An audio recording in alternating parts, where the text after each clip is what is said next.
उत्तरी हवा और सूर्य की कहानी।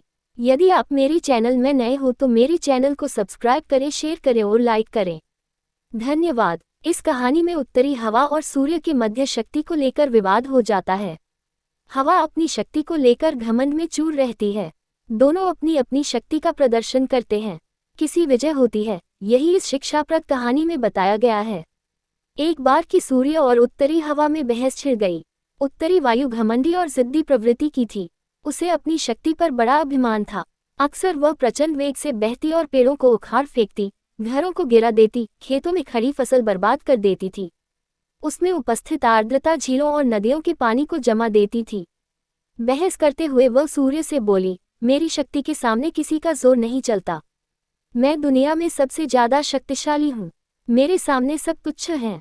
सूर्य नम्रता से बोला, मेरे विचार से हर किसी में शक्तियां भी होती हैं और कमजोरियां भी। इसलिए कोई खुद के सबसे शक्तिशाली होने का दावा नहीं कर सकता। खुद पर घमंड करना उचित नहीं है। हमें सबका सम्मान करना चाहिए और सबके साथ मिलजुल कर रहना चाहिए। उत्तरी हवा तुनक कर बोली, मैं तुम्हारी बात नहीं मानती। मैं सबसे ज्यादा शक्तिशाली हूँ और ये मैं तुम्हें साबित करके दिखाऊंगी। ऐसी बात है तो अपनी ताकत साबित करने के लिए तैयार हो जाओ। नीचे देखो, धरती पर एक व्यक्ति दुशाला ओढ़े पैदल जा रहा था।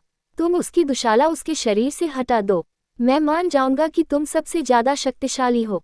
सूर्य उत्तरी हवा को चुनौती देते हुए बोला, इसमें कौन सी बड़ी बात है। कुछ ही देर में उस आदमी की दुशाला धरती पर पड़ी होगी। कहकर उत्तरी हवा अपने प्रचंड रूप में आ गई।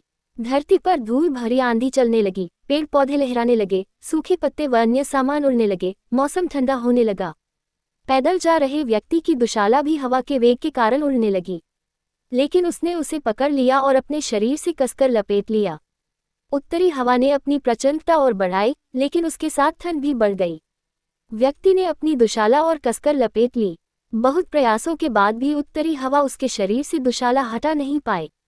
तब सूर्य बोला, अब तुम देखना कि कैसे ये व्यक्ति खुद ब खुद अपनी दुशाला उतार देगा। सूर्य ने अपना ताप बढ़ाना शुरू किया। तापमान बढ़ते ही धरती पर जा रहे व्यक्ति को गर्मी लगने लगे।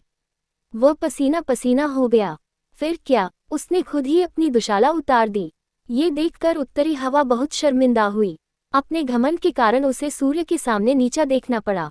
उस दिन के बाद से उसने अपनी शक्ति पर कभी घमंड नहीं किया। सीख, घमंडी का सिर नीचा होता है।